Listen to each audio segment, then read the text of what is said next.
Well, finally. So my name is Dr. Milner, and together with Dr. Crowley here in the room, we host the Marathonic seminar. The Marathonic seminar is part of a class, Materials Resources, Resource Sustainability, and the students of the class are here in the classroom. Welcome to all joining us remotely. Welcome to all in the classroom. I'll quickly give a rundown of what we will do today, and then I will introduce our speaker. So after the introduction, our speaker will talk for about 40 minutes, whereafter we will stop for 5 minutes for quick discussions around the tables here in the classroom. Everybody who joins us from remote, you may join a breakout room to talk and discuss some discussion prompts that our speaker will share with us, or you might just stay in the main room. 5 minutes later, we'll have an open Q&A. And with this, it is my pleasure now to introduce Warren Colyer of Trout Unlimited, who is directs the Trout Unlimited's National Restoration Program and supports habitat restoration, fish passage, and abandoned mine land reclamation projects across the country. Mr. Colyer is the Trout Unlimited representative on the Western Native Trout Initiative Steering Committee and has co-authored several articles on native trout restoration and Trout Unlimited's Conservation Success Index. He has a Master of Science in Aquatic Ecology from Utah State University and is based in Missoula, Montana. He will talk about mining and conservation, an NGO perspective. Please help me welcome Warren Colyer.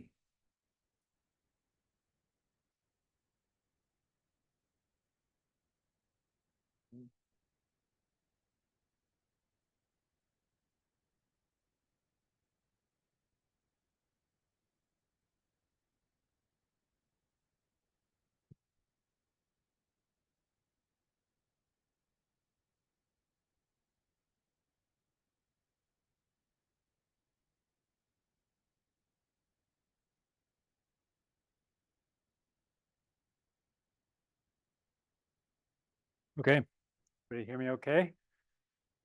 All right, thank you very much for the introduction, Peter. And thank you for the opportunity to be here. As Peter noted, I work for Trout Unlimited. I've worked with Trout Unlimited for a long time, for I think going on 23 years now.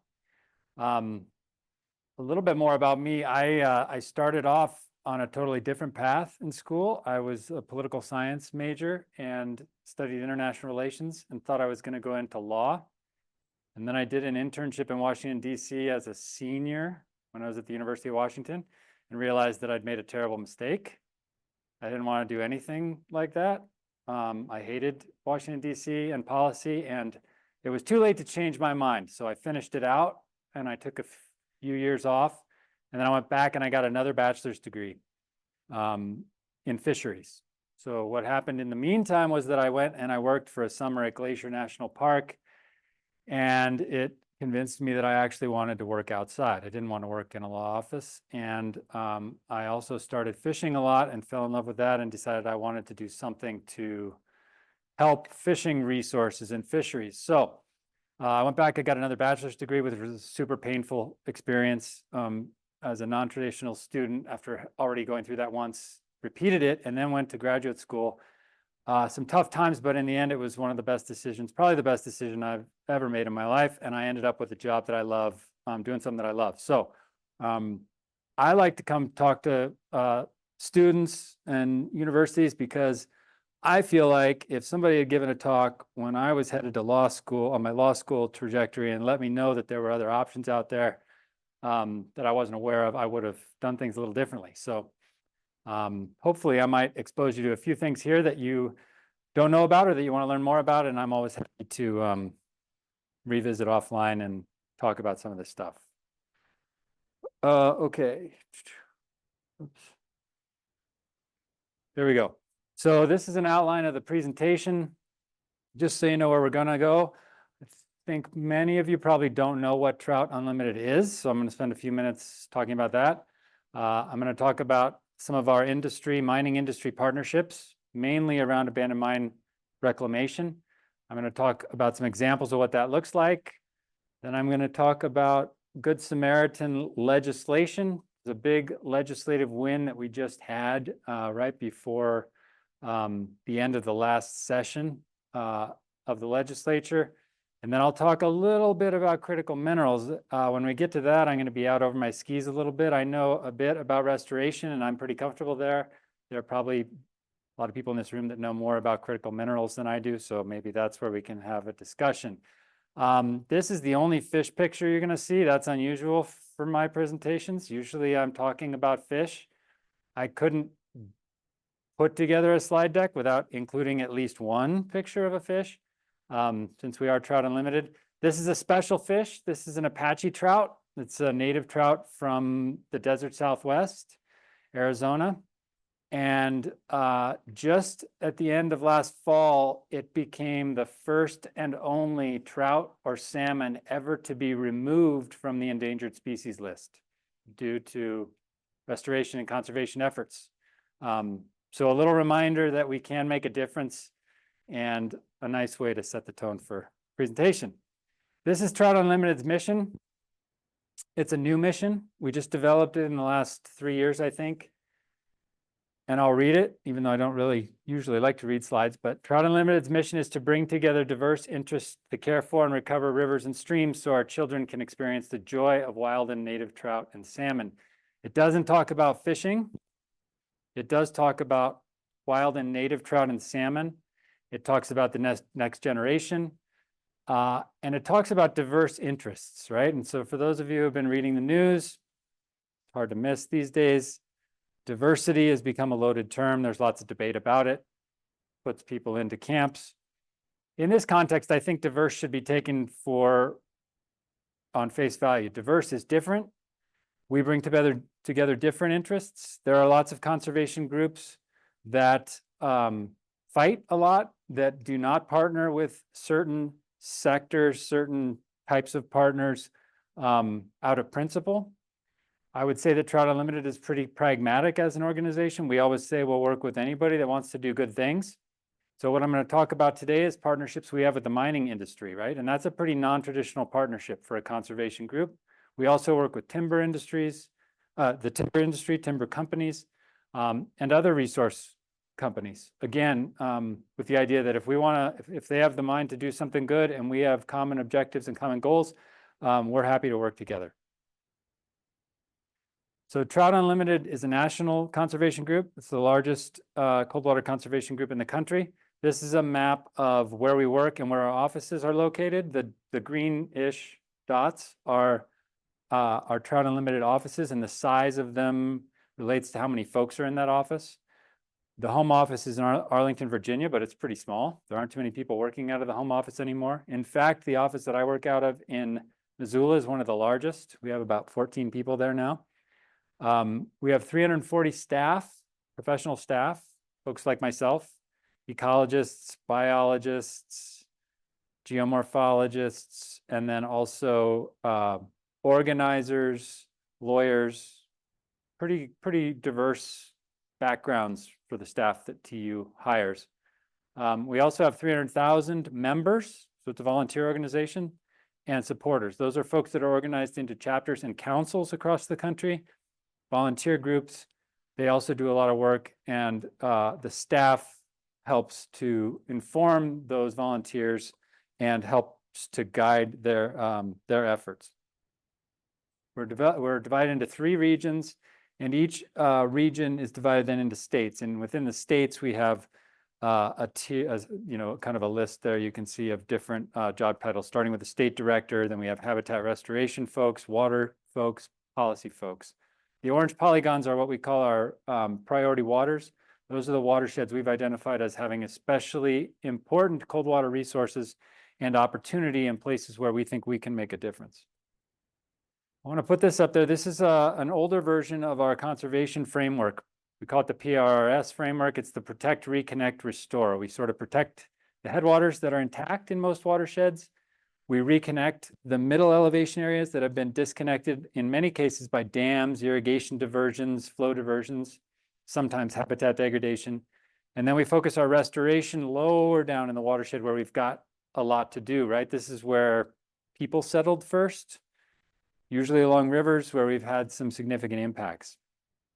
We sustain the whole thing by working with youth education and our members to create stewards that can carry the work forward. And I think this is a relevant slide because if you notice, protect, the work we do to protect resources can sometimes conflict with restore, the work we do to restore resources. So one of our biggest protection campaigns was the Bristol Bay campaign to stop the gold mine that was proposed for the headwaters of Bristol Bay, the Pebble Mine. We thought that was a really important place. Bristol Bay is the largest producer of salmon in the world, and perching the biggest gold mine in the world at the top of that watershed with the risk of failure and destruction of lots of habitat, lots of salmon production, didn't seem like a viable risk. We also work with mining companies in Alaska and elsewhere to do good restoration work. And so you can see where the conflict sets up for us. If we're fighting a mine with one wing of our company, and we're also working with mining companies in another office at the company, we find ourselves having to manage these relationships and issues. So it's a challenge. All right, so how do we get involved in abandoned mine reclamation? Anybody recognize this place? Ah, a skier, nice work. I thought I was gonna have to show you this. So this is Snowbird ski area. In 2004, Snowbird ski area came to us and said, we have some mine tailings material on the backside. So those who have skied Snowbird know Mineral Basin on the backside of the mountain drops into American Fork Canyon. There was an abandoned mine back there that the debris or the mine waste straddled Snowbird and the Forest Service, U.S. Forest Service property. It was actually a mine on Snowbird's property, I think. The tailings got distributed throughout, and so the Forest Service had gone in and cleaned up the tailings on their property, and of course they stopped right at the boundary to Snowbird and left Snowbird with their mess. And even though Snowbird didn't make the mess, obviously, they bought the property after the miner had come and gone. So Snowbird came to TU and said, okay, we want to clean it up. Let's do it. And we thought that's an easy peasy project. We'll do it. And it turned out that it took us 2.5 years to negotiate an agreement with the Environmental Protection Agency to protect us from the liability that we would take on by cleaning up this mine waste. And the project itself took 2 weeks, right? And so we thought that's not right? There's a lot of this stuff out there, and if every one of these little cleanup projects is going to take the better part of 3 years to do because of the negotiations and the lawyers in the room and everything else, we should fix that. And so we launched our abandoned mine cleanup program. The idea that we will do these types of projects. At the same time, we will figure out policy solutions to make them easier so that other groups like us can do them also. Importantly, one of the bigger needs is for local watershed organizations and community groups to be able to clean up the small mines in their own backyards, right? There are a lot of mines out there that are impacting drinking water for rural communities. There are local watershed groups that would be able to clean them up, but for the fact that as soon as you touch a pile like that on the right, you own it. And if anything goes wrong, you are on the hook, no matter how much it costs. Now, we've figured out ways to navigate that sort of that part of the problem. Part of the problem that we can navigate is leaking tunnels and water, live water. Again, these are abandoned mines. The people that mined them came and went. Water leaking out of the mountain. As soon as you try to treat it or clean it, you own it. You have to get a permit that is associated with the Clean Water Act, Section 19, and that's a perpetual permit. So you could clean it up. Something happens, there's a flood, it gets bad. 10 years from now, you have to go back in and do it again. Worse yet, you can clean it up and improve the problem by 90%. But if you don't get all the way to clean water standards, then an outside group can come in and sue you and make you get to clean water standards. So, which can be cost prohibitive and even potentially Get rid of that. So anyway, we launched our program, and what you see on the map on the left, the little dots are abandoned mines. 33,000. Yes.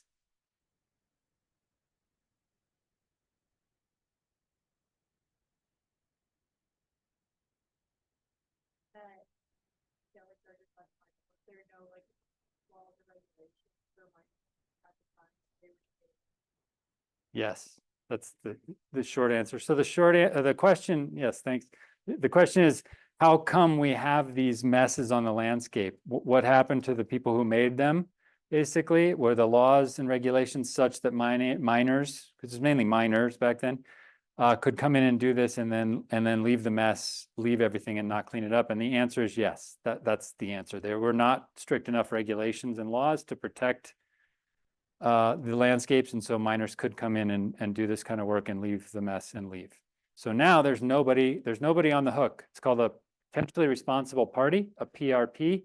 That would be the person or the company that made the mess, and they are the definition of an orphaned mine or abandoned mine is that it doesn't have a potentially responsible party. There's nobody that can be held responsible for it.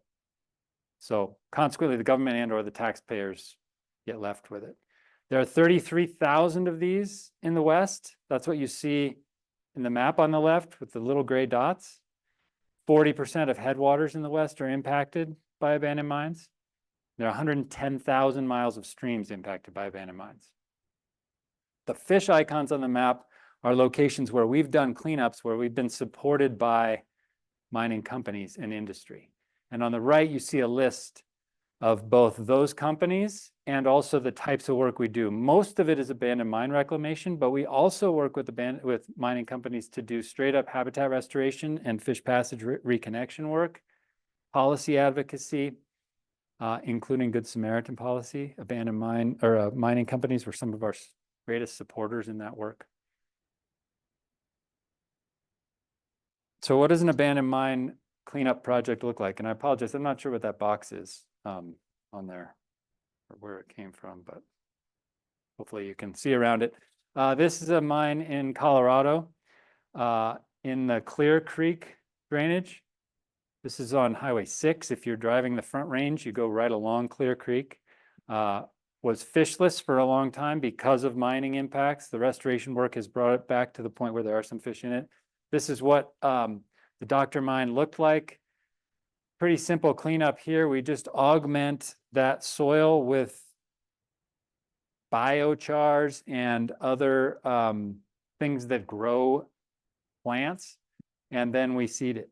So it's basically bringing that soil into a condition that it can actually support vegetation. This is 1 year later, and then this is 5 years later, and it looks pretty good.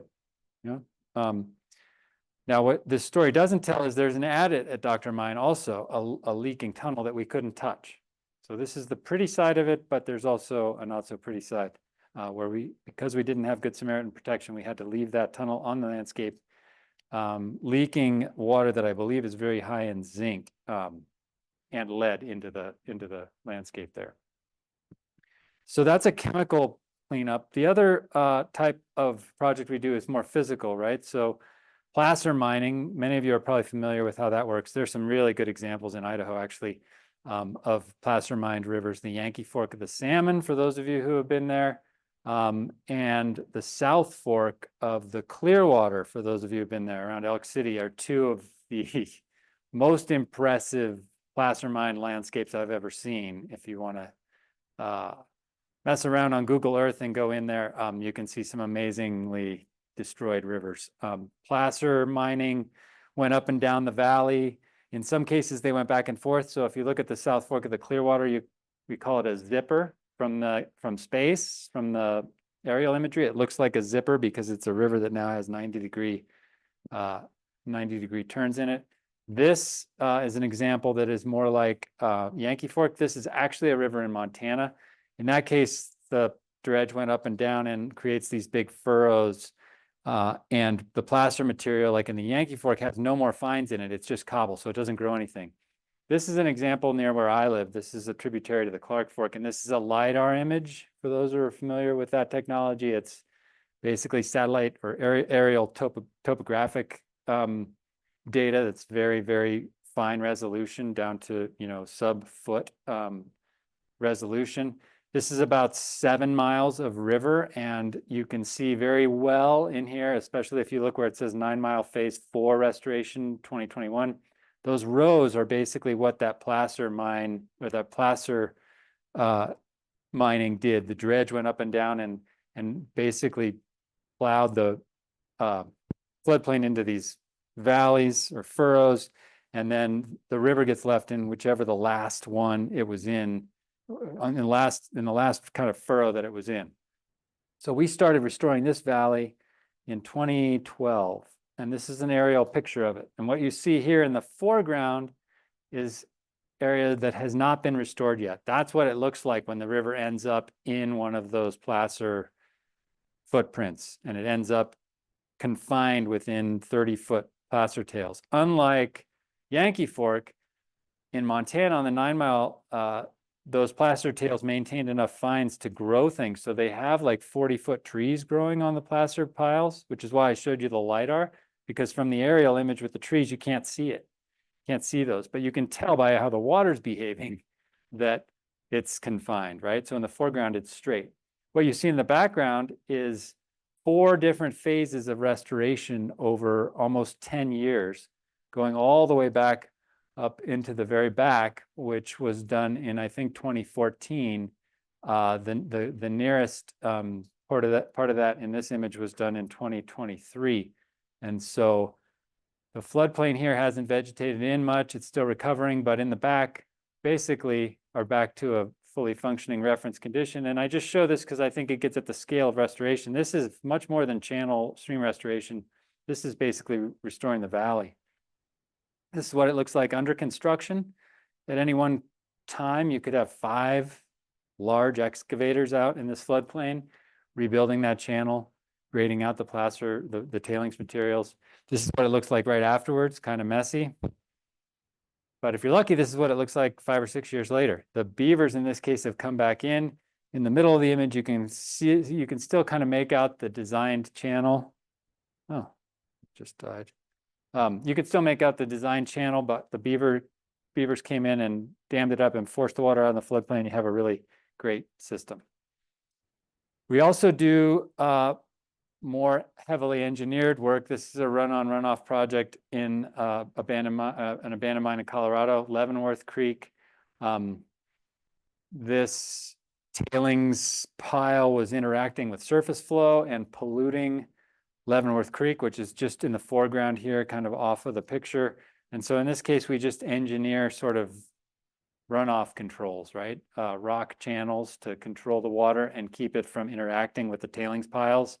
And also to filter it, those will be limestone channels. This is less like, I don't know, less compelling restoration work, I guess, to me and to many people, because it doesn't really look like we restored much, but we improved the water quality in like 5 miles of this pretty important stream. This is I think one of the last ones I'm going to show, and I have a little time lapse here that shows you what one of these projects looks like. This is another mine in Montana, and it's an area where this stream, Telegraph Creek, moved through these big mining tailing piles. We teamed up with Montana Department of Environmental Quality to clean this up. They did the cleanup and we rebuilt the valley. What you're going to see is work that was done from about August 1st through the middle of October. And the creek is there in the middle of the image in the nice green area that looks so pristine and intact. And you can see where the tailings materials are. Obviously, there's a timeline on the bottom. So that work started basically on July 31st. Now you get to see that actually that intact area in the middle was not so pristine. Once we tested it, even though it looked really good, there was a lot of toxic stuff in the floodplain underneath all that beautiful grass. And so it turns into a huge project of digging up basically the entire stream and floodplain and removing that material off-site to a repository. Yeah.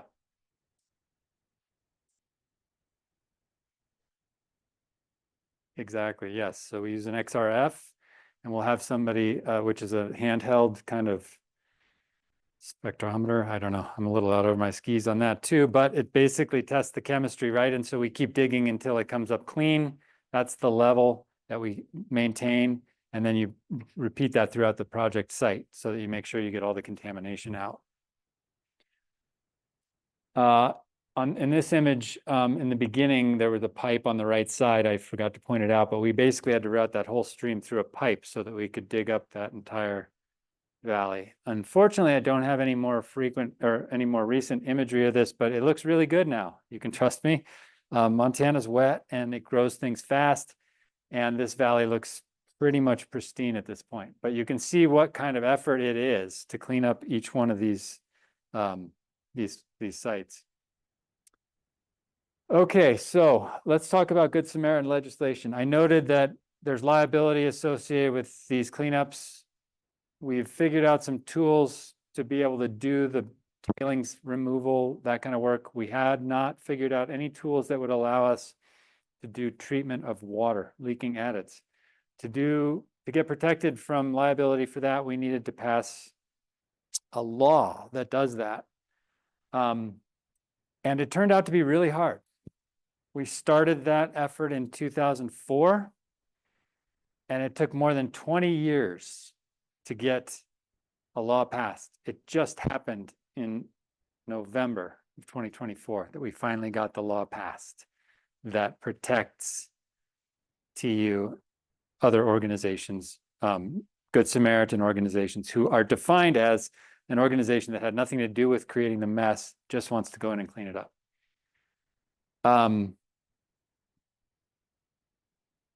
Crazy that it took so long. Who would think that everybody in the world wouldn't want a law that allows these things to be cleaned up? This is a picture of the Animus in Colorado. Those of you who were paying attention in 2015, there was a really big deal that happened on the Animus. The Gold King mine blew out. Contractor dug where he shouldn't have dug, or where she shouldn't have dug, and released hundreds of thousands of gallons of orange water. This is the creek that receives kind of the runoff every day. So this is a picture of what it looks like every day. But in that case, once all of that water was released, it turned the entire Animus River through Durango and southern Colorado orange. So some of you may have seen the pictures. I used to have a good one, but I lost it. There are pictures of kayakers in this water that's incredibly orange. It's kind of tragic. The water was orange because of iron basically, and iron was pretty innocuous. So despite the fact that it looked really bad, it actually wasn't a super toxic spill, fortunately. What it did was it elevated this issue to the front page of the New York Times, and it helped us in our effort to get Good Samaritan law passed. So this is what the bill that just passed looks like. It passed the Senate first, and then the House, and then it was signed into law by President Biden. It's a pilot program, so it's only 7 years, and it basically provides for 15 projects, permits for 15 projects. The idea being that there are still those who don't support Good Samaritan law. They weren't comfortable with a blanket law that changed, that just sort of goes forward with this. And so we ended up compromising to get to a pilot law where we can demonstrate the utility of it over the next 7 years and hopefully make it permanent if we have lots of good success stories, which we intend to have. 7 years, 15 projects. It's got a liability shield for the Good Samaritan organization that wants to clean up these mines. And importantly, it addresses both CERCLA liability, which is sort of the mining law, and also the Clean Water Act liability, which is the one that really creates the problem for us. Because under the Clean Water Act, anybody who walks up to a stream and determines that the stream is polluted can file a lawsuit, if there's somebody responsible for the pollution, to have that person fix it, right? This is what was hard for us to deal with, because if we, as I said, clean up a stream, remove 90% of the bad stuff, but it still doesn't meet water quality standards, we can be sued by a third party, a citizen, anyone can basically sue us to clean it up to full standard once we start the cleanup, which is not something we can risk, because there are some streams that cannot be cleaned up to full standard without astronomical cost. Mining is strictly prohibited. That's an important part with the Good Samaritan bill. This is the list of partners. And you'll note that there are lots of mining companies here, right? Mining industry, several of our largest company supporters really, really wanted Good Samaritan law legislation to pass, and were some of our greatest cheerleaders, some of our greatest supporters in this work. There are also conservation groups, Teddy Roosevelt Conservation Partnership, the Conservation Alliance, American Rivers, such. So this is a good slide that shows one of these sort of pragmatic, diverse partnership groups. Okay, I'm going to jump to critical minerals really quickly, and then we'll be finished. So TU, unlike some of our sister conservation organizations, is not anti-mining. We understand that we need things from the ground. And importantly, in a day when we're trying to cut down on carbon and deal with climate change, that's an important part of our mission. We understand that we need more of some of these things than we have, right? And you guys are probably learning a lot about this now. Supply chains, critical minerals, and the fact that we don't have secure supply chains for some of these things, despite the fact that we have some of them here in this country. So we released this report in 2022, maybe, sort of our perspective on critical minerals, right? Again, there are conservation groups that are just blanket, anti-mining. We thought it was important for us to lay out our perspective sort of for how we can basically approach this need to extract these materials while we're also protecting landscapes. So what are the critical minerals? In our report, the main ones were nickel, cobalt, lithium. Copper was considered a crucial mineral, but not critical, because according to the USGS, who sort of released their own report, copper's supply chains are more secure because of our domestic supply and also our trading partners. And then rare earth elements. A lot of these things, as you guys are learning or know already, are critical for batteries and for the move to away from carbon, right? This is a picture of the lithium mine in Nevada. So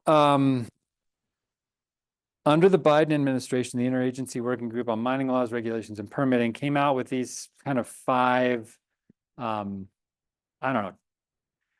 working sort of five kind of guidance rules, basically, which we think are pretty consistent with TU's perspectives, right? Improve mineral exploration and development planning and permitting. Authorize federal managers, land managers, to withdraw public lands from mineral development unless the claimant commits to responsible mining. Currently, public land managers have no authority to deny mining permits. They can, if it's shown to be a profitable operation.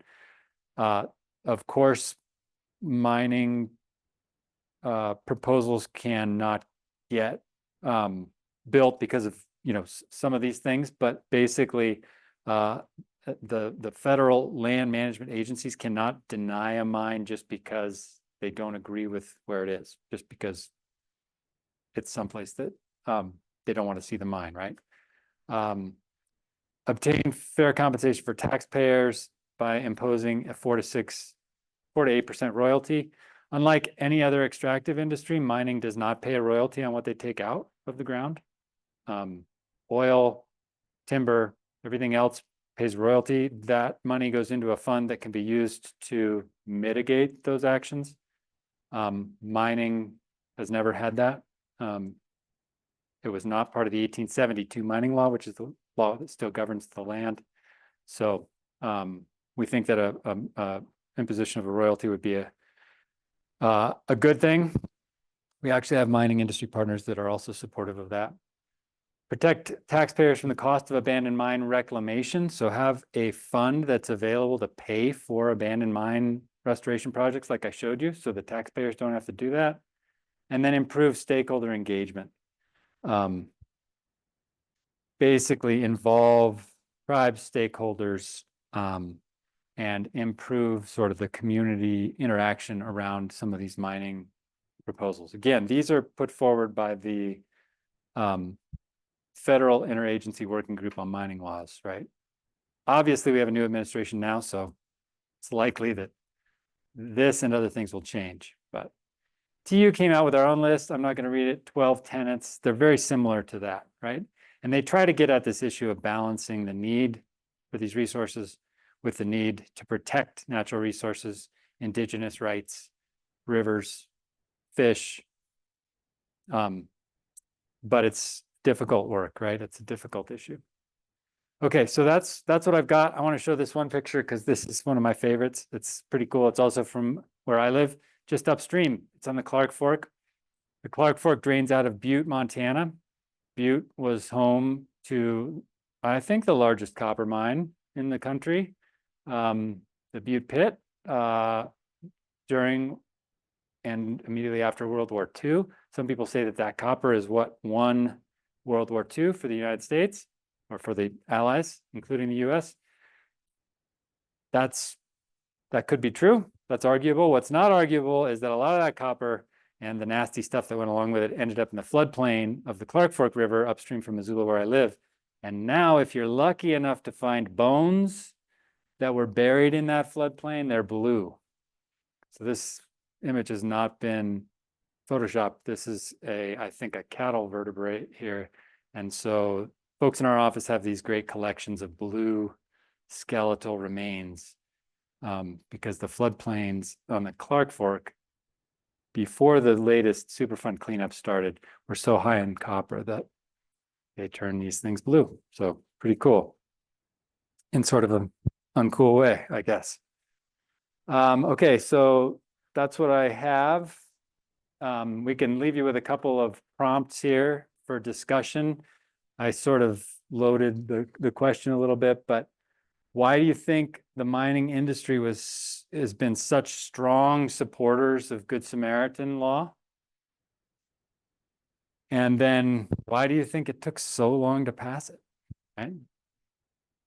My boss always says contaminated water doesn't have a constituency. Mine tailings don't have a constituency. Like nobody's out there saying we got to protect this stuff. So why is it that it took 24 years to get the law passed to let us clean it up?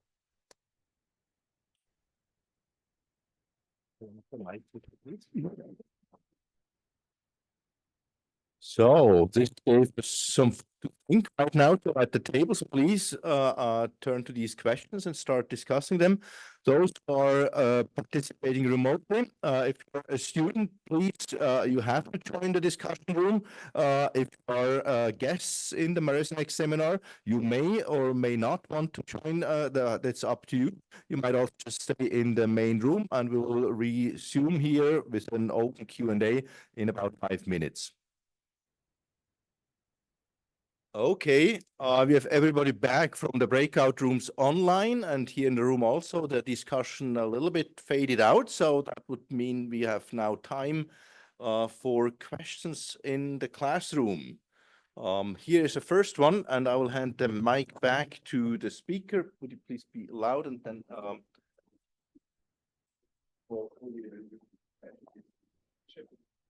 Two questions. The first one is on one of the restoration projects, you guys have the remediate air Paul went to soil on for remediation. What's that process look like? Where's the soil go? And then second question, once you guys come in and done restoration or reclamation work, can that site ever be mined again? Okay, two good questions. The first question is, when we do remove material, contaminated material, mine, tailings, and or soil, where does it go? What does that process look like? And the second question, it's near and dear to my heart. Once we fix something, can it be mined again? So the first question, the typical solution for tailings and or contaminated soil when we're removing it from the site is to put it into an engineered repository, right? So that's a big hole that's dug somewhere dry and flat where you store that material. Sometimes you use a liner in the bottom, geotex style fabric or something, sometimes not.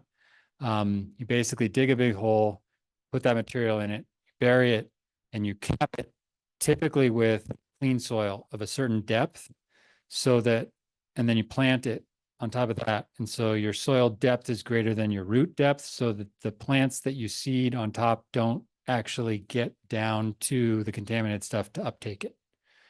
The trick is to isolate that material from water, right? So you need it capped some way and you need it sealed, and then you can build sort of a French drain around it so that any water moving through the ground doesn't go through that repository. It goes around. That keeps that material isolated and basically not accessible to receptors, human, animal, plant. Second question, once we clean it up, can it be remined? And this gets back to something that I didn't touch on too much. I did mention it, but the 1872 mining law, right? I think most of us would be hard pressed to find much of anything in this country that's still governed by a law that was written in 1872, right? And one of the things that we think is really important is that we consider changing some of the things in the 1872 mining law. The 1872 mining law basically says you can prospect wherever the heck you want on public land. So that shot I showed of the 9 Mile restoration project, millions of dollars have gone into restoration over the last decade. And at least half a dozen times, we've gone out to that site to find local miners digging, prospecting in floodplains that have been rebuilt. And in fact, there's a guy that bought up some small inholdings there, filed mining claims on them, which is very easy to do for $50 or something because of the 1872 mining law, and has them on eBay for sale. And people are led to believe that if they buy this mining claim on 9 Mile Creek, they own the land and they can come out and mine. Neither of which is true. They don't own the land. It's a claim on public land. And they can't mine unless they provide a bond. Usually the bonds are pretty nominal. But because we put so much money into restoration in 9 Mile, we actually know what the costs are. And so we've convinced the Forest Service to increase the bond amounts to do mining there to the point where it's cost prohibitive to do speculative mining, because we know it's going to cost $10 million to fix it. So if you can put up $10 million, then you can dig. But that's not the case everywhere, right? And so, yes, it's tragic, but yes, we can, some of these sites can be remined if we don't put in some kind of easement or some kind of protection.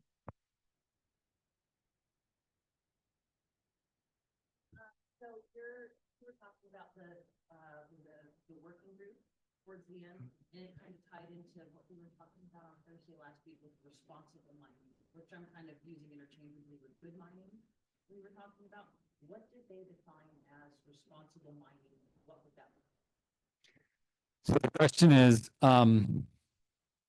going back to the slide I showed from the interagency working group on mining, question is, what did they define as responsible mining and what did that look like? I don't know the answer to that question, right? And it's probably something that we could have a good conversation about.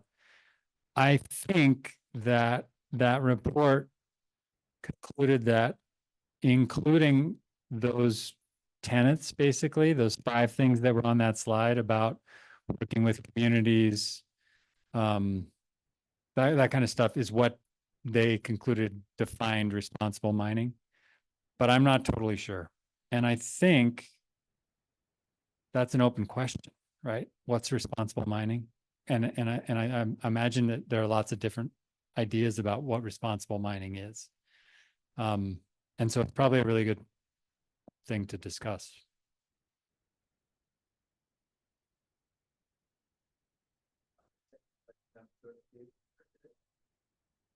So I guess what my concern is with the Good Samaritan legislation. So is there a barrier to entry to just anybody going in trying to do it? I'm thinking, I guess my biggest concern would be some random guy or some random company with a lot of money to go in at whatever. That's a bigger problem.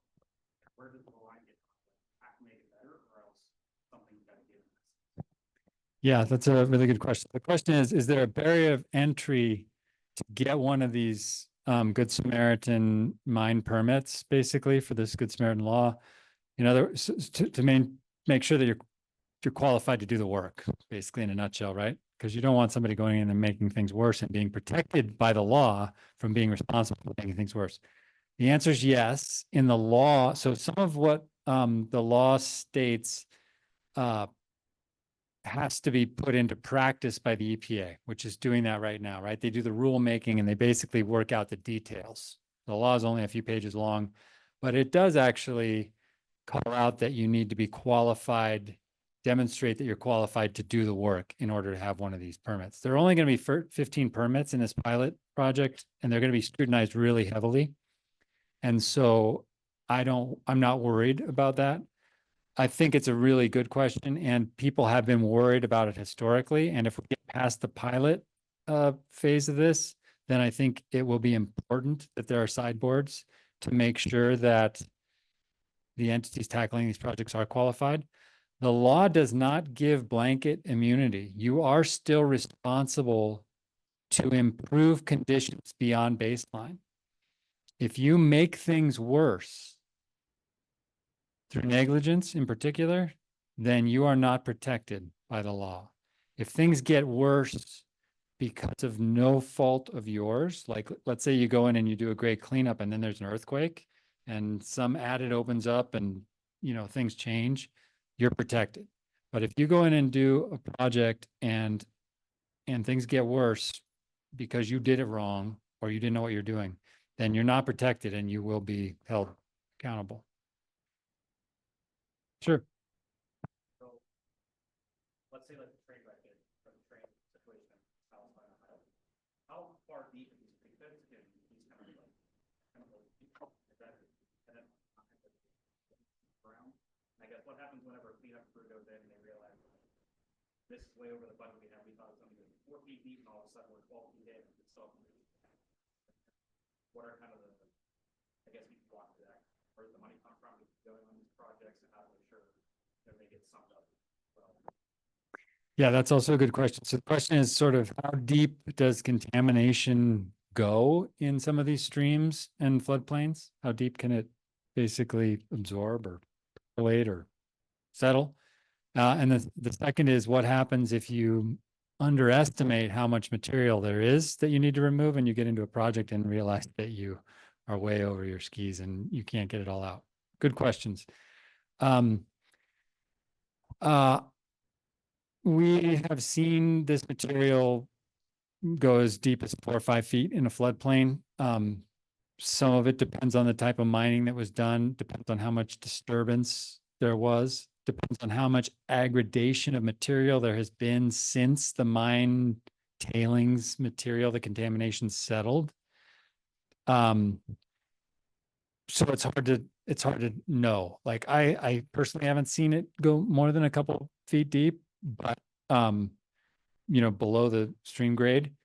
But we are involved in a project right now in the town of Superior, not too far from 9 Mile, where what you described happened, where we had a design put together by a different consultant.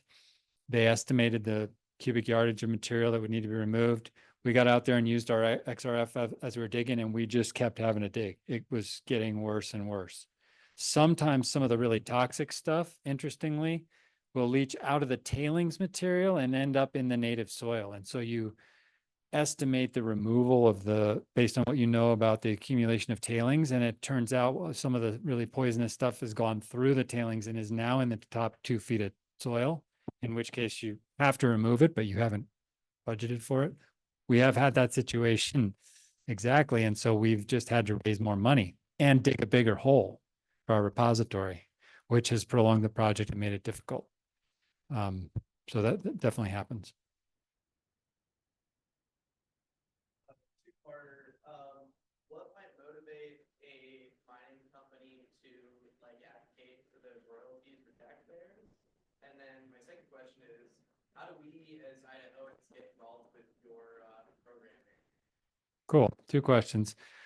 The first one is, what would motivate mining companies to support the royalty idea, 4 to 8% to a fund that would pay for cleanup? And the second is, how can Idahoans get involved in Trout Unlimited, in the organization? Okay, so the first thing, it's a good question. Part of me would like to say just goodwill, like mining companies want to do the right thing.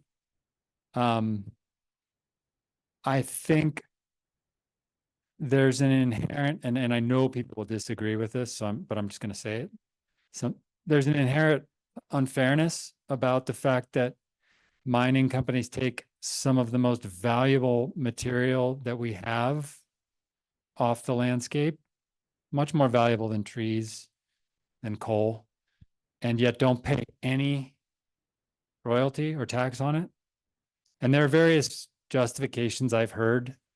None of them have been very compelling to me. And I think if you're a mining company, you look around and you see that and you kind of see that's not going to last. And if we're involved in getting us closer to that 4% end, that might be good, because if we get the wrong administration, the wrong accident happens, the wrong headline, we might end up closer to that 8 or 10%, which isn't as good for us, right? So some of it might be getting in front of that.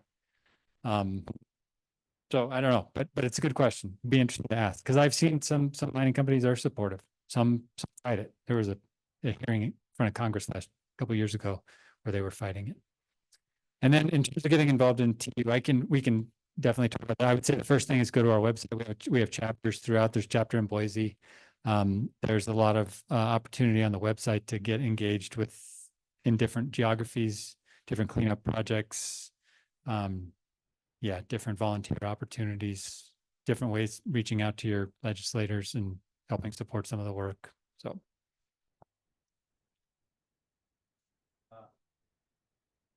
We were talking about the Good Samaritan law.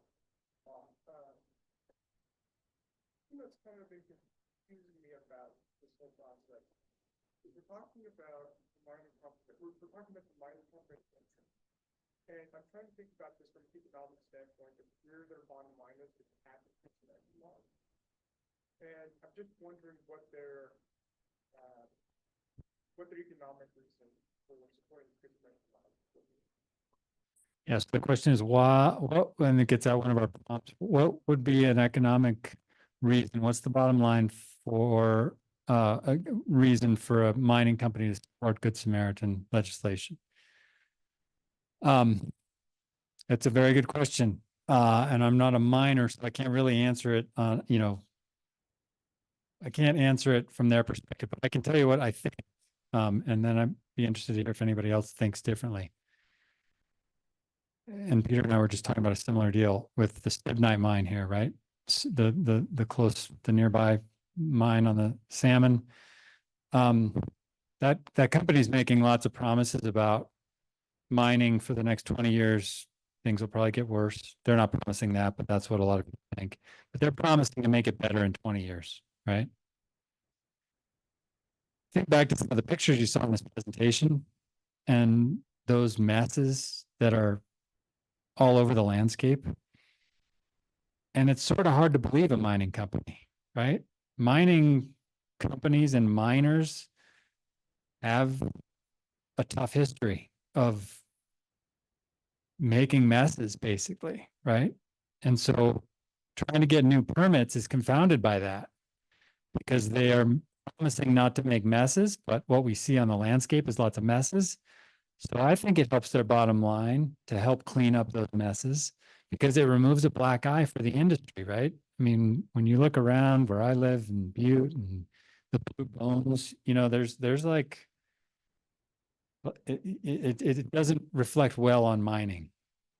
However, cleaning those up would reflect well on mining, right? It would basically make their claims of cleaning up their current mines more credible, I think. So that's one reason. The other is, and this is one of the reasons that there's been so much opposition, there is opportunity to remine some of this material, right? These tailings. And a cynic would say that a savvy mine company would figure out a way to use Good Samaritan protections to dodge liability and responsibility while mining tailings to make more money.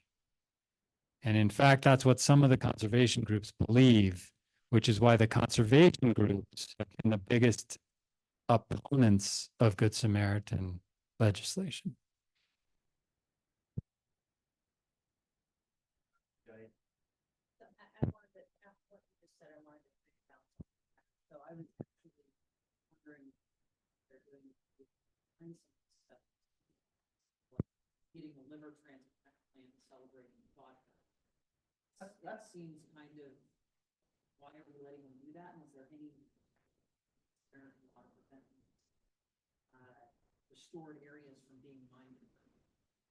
Yeah, so picking up on that question, so basically the question is, yeah, is there some way to prevent what I just from happening, right? From the mine companies using this. And in fact, there is. In this pilot mining law, no remining is allowed. So that was an important piece of negotiation because the mining companies really wanted to be able to remine.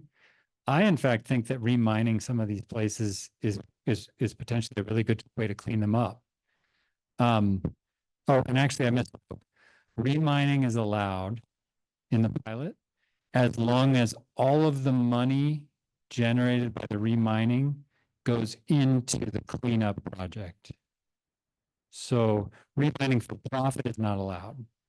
But if you go in and you remove one of these tailings areas and it can be remined for some constituent metal and generate money, that's okay as long as that generated revenue is for part of the cleanup.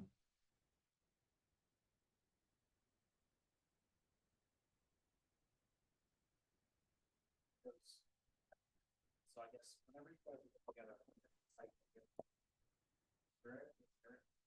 putting on staff that says, hey, why don't we make a document, give that to a mining company, and that way we can try to sell that to a mining company and say, listen, there's a lot of tailings you guys can go through, make a lot of money, but in that document, in that agreement, you are then responsible for cleaning up the landscape after the fact. Kind of two birds with one stone. Try to, get more funding from other companies, make a profit, fix it. Yeah, so this question gets at the remining to basically have succeeded in using this tool, basically having a mining company help with the cleanup in return for, keeping the profits from the remine materials. I personally have been involved in two efforts to do that, both of which failed, mainly because we couldn't find a mill that would take the material to remine it because there are really strict sideboards around what the mill can generate as byproduct. So basically the tailings have to be of a certain grade to even be milled.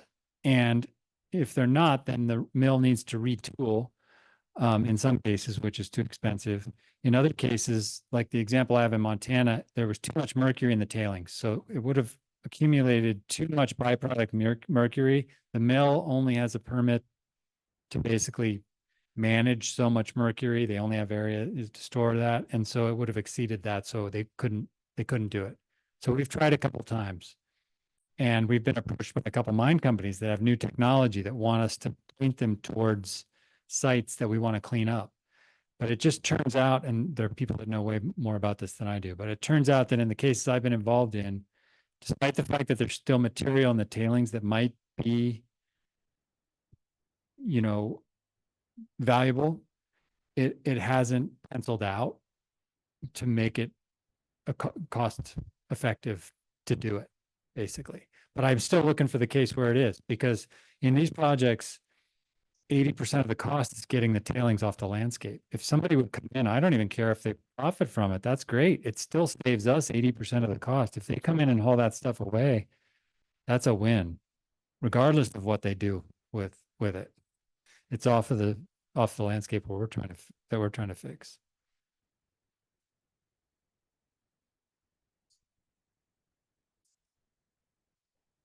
They were releasing a lot of mercury into the air at one point in time. They actually, the company poured it ahead, they were going to shut down like EPA, and they developed a baghouse system to actually take mercury out of the material at 99%.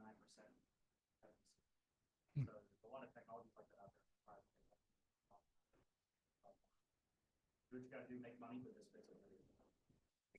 Yes, I've worked with both small miners and then big companies, right? So the small mining effort was in Montana. I would think that would be the more likely avenue for success, because the big companies have to make really big margins because of all their fixed costs, sunk costs, you know, but the small miners don't. Like a lot of those guys, I mean, speaking out of school, but I mean, you can look at the show on whatever it is, Adventure Channel or whatever. Those guys break even in a day. They're psyched, right? They had a, so a lot of these small miners, I think they're not, they don't need to make a lot of money. So it surprises me that we can't figure out a way to have them get what they need out of the tailings, but we just haven't been able to. Question was kind of the same thing about taking, but I heard about the Stibnite mine or that you want up to the Alpine. They're just gonna put all their tailings in like one big valley. Is that something that's like considered good mining practices, or do you think it'd be better for them to take it off-site, get somewhere? I don't know. Yes, the question is about the Perpetua mine in Stibnite. I do, I know some. It's my favorite topic. And this proposal to bury a valley under tailings material. So, and is that good mining? Now, I remember a conversation. I've been involved in that project for several years, dating back to the inception of it, actually. And at one point, we had a conversation with the company, and they had proposed something different. And that alternative of I think they wanted to put their tailings someplace that was already disturbed, and the Forest Service redirected them to putting them in this valley that it was untouched prior to that. But no, I wouldn't say that's good mining. Like, I think that's one of the impacts of that mine, right? And so when they promise to fix things in 20 years, the fact is they're going to make things like that are going to make the landscape worse for 20 years, right? They're going to increase the impact and the footprint of that mine before they tackle the cleanup. One of the reasons we don't support it. But there's a difference between generating tailings in mining and going back and cleaning up these smaller projects. The volume of tailings that's generated in these big mines can't be carted off and buried. That's why you have these tailings dams, facilities. Sometimes we work with the phosphate mining companies in Southeast Idaho. They'll dig the hole, and then eventually they'll put everything back in the hole and they reclaim it. That's one approach. That's probably arguably a little more environmentally sensitive than placing your tailings in this valley they're going to bury, and then they're going to have to perch the stream up on top of all that, which ecologically probably isn't going to work for a, functional natural stream. So yeah, that's one of the problems. And that's why there is a trade-off, right? No matter how responsible your mining is, the fact is mining makes a disturbance, right? And makes these footprints. And so you need to weigh that against the benefits, right?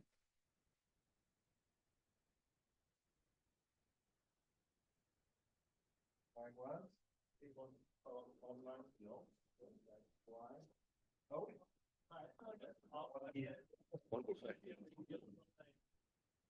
just saw like one of the maps, like a lot of your restoration projects were in like western Colorado. Was like there a reason specifically in that location?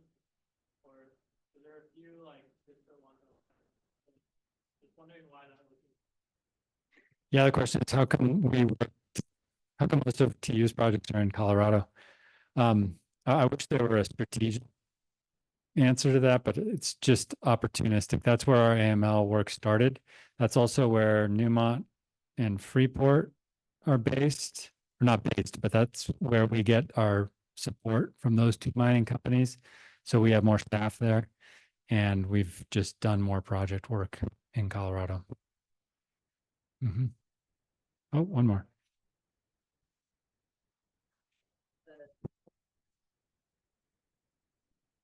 Notice that the density that were all good, but it doesn't extend kind of the So the question is, how come our maps showed potentially some work in Alberta in Canada, but not in British Columbia in Canada? And I'm actually, I know why. That's actually because of that Elk River issue, I think. There's, I think, one project where the water quality impacts are realized in the States, but they're generated by coal mining in Canada. And so when we mapped the watershed that we're in, it included that Canadian piece. We don't work in Canada. There is a TU Canada. It's a sister organization. It's different with the same name. We're affiliated, but not the same. And so our organization just works in the US. That, folks, is time. So please, you have lots of word, and then we'll thank our speaker. Oh, I just have the mic. So, but the last word is please help us thank our speaker, Warren Colyer, again for coming to us.